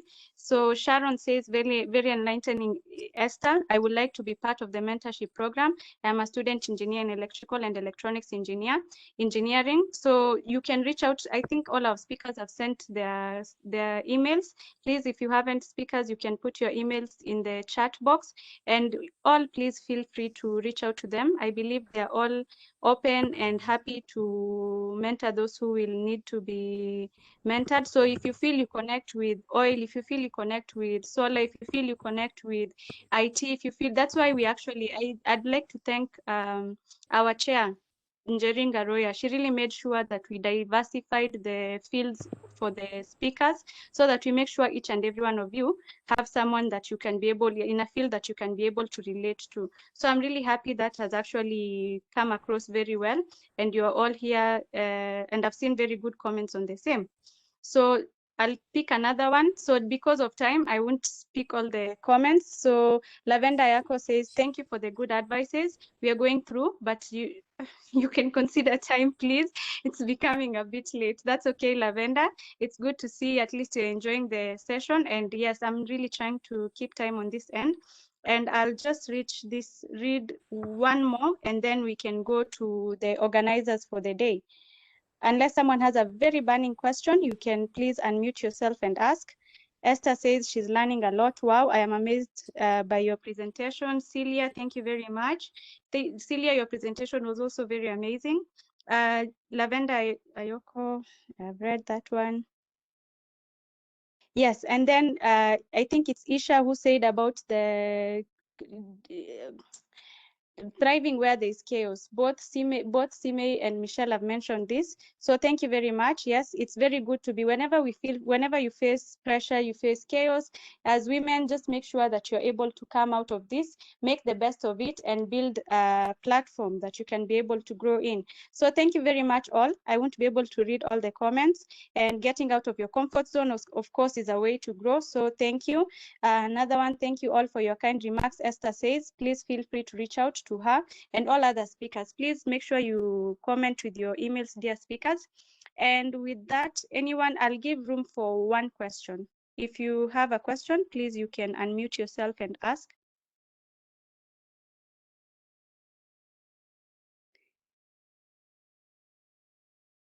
Okay. So I guess with that, we'll take the comments for the day. I've seen a lot of comments on the comment section. So thank you very much all for your warm comments, and even the speakers for presenting today. This event was organized by IEEE WIE Kenya, but we collaborated with different bodies, that is including IEEE YP Kenya, IEEE WIE Turkey, IEEE WIE CU, that is Comsats University, and IEEE BUET, the student body, and WIE. So I'd like to start with YP. Kitinji, if you're here, please, you can say hello. Hello, I'm here. I can hear you loud and clear. Mine is just to say thank you. We were to share some info regarding the mentorship program in Region 8 that is linked to Industry Action for Industry Committee that I'm currently serving. But maybe I'll just mention about it quickly. I don't know if you can see my screen. Not yet. Hello, can you speak? Hello. Kitinji, we were able to see it shortly, but it's not visible right now. It's visible, right?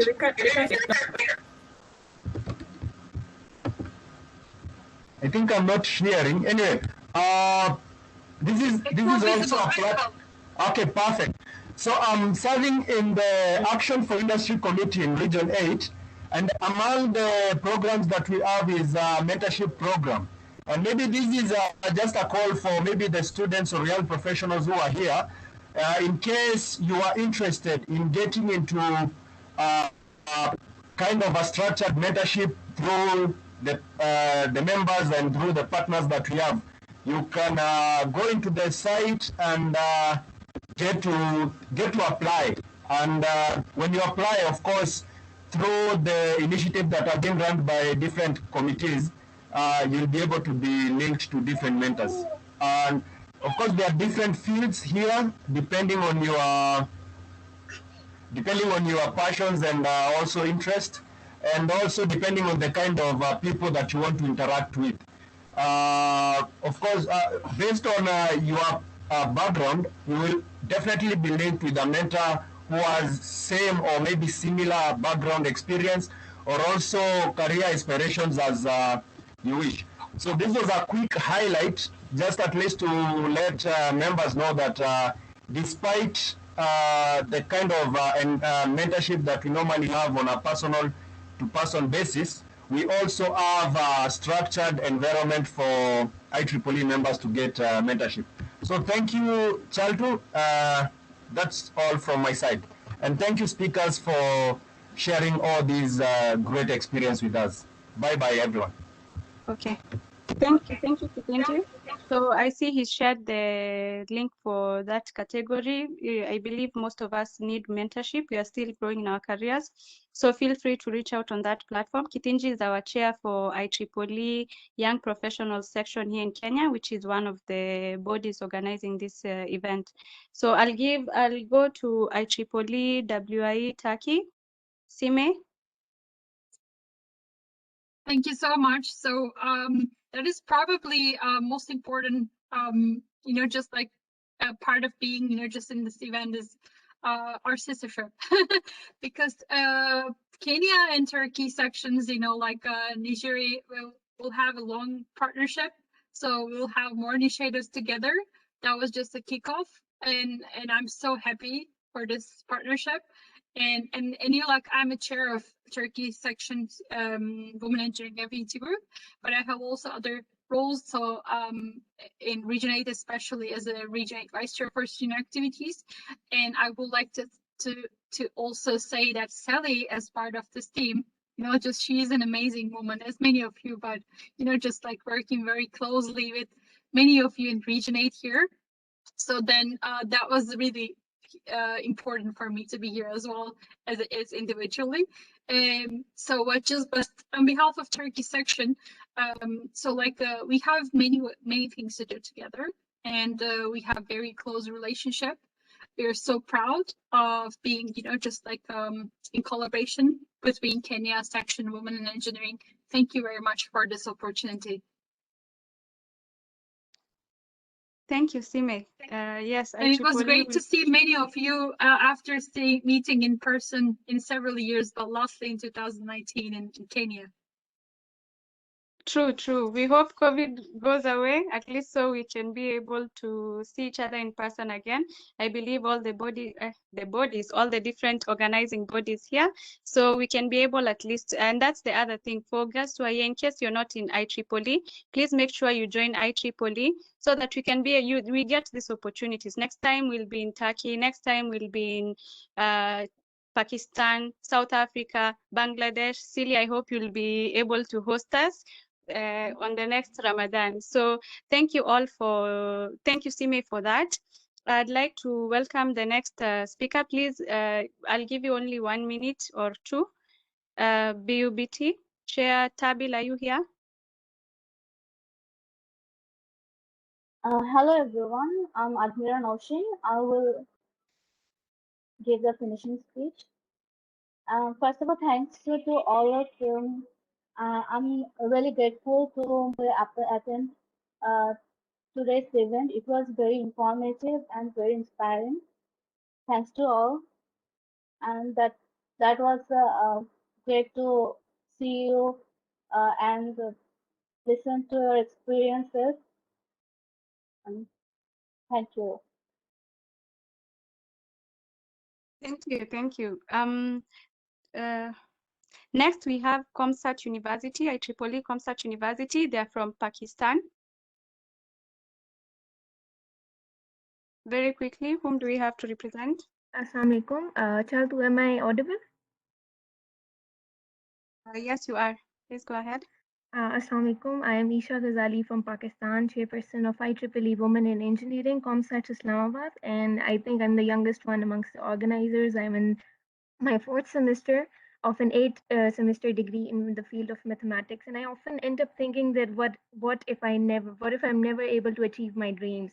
And plus, my interests keep varying, but after listening to this super interesting session, I feel super inspired, and all the talk from Esther about connection and personality and following your dreams motivated me so much. And the same goes for Dr. Celia. I think my sister has turned into one of your biggest fans after your talk about that COVID research and all. And the same goes for for Simay, for Michelle Boit and Mbithe Mzomo. Thank you so much. This was a very enlightening session, and at the end, I would like to thank IEEE Kenya, Turkey, and Bangladesh. It was an amazing opportunity. This was an amazing collaboration. Thank you so much. Well, thank you, Isha. And just to mention something about Isha, the posters we've had, the very beautiful posters we've had for this event, she is the one who designed them. Thank you so much, Isha. We'd like to thank you.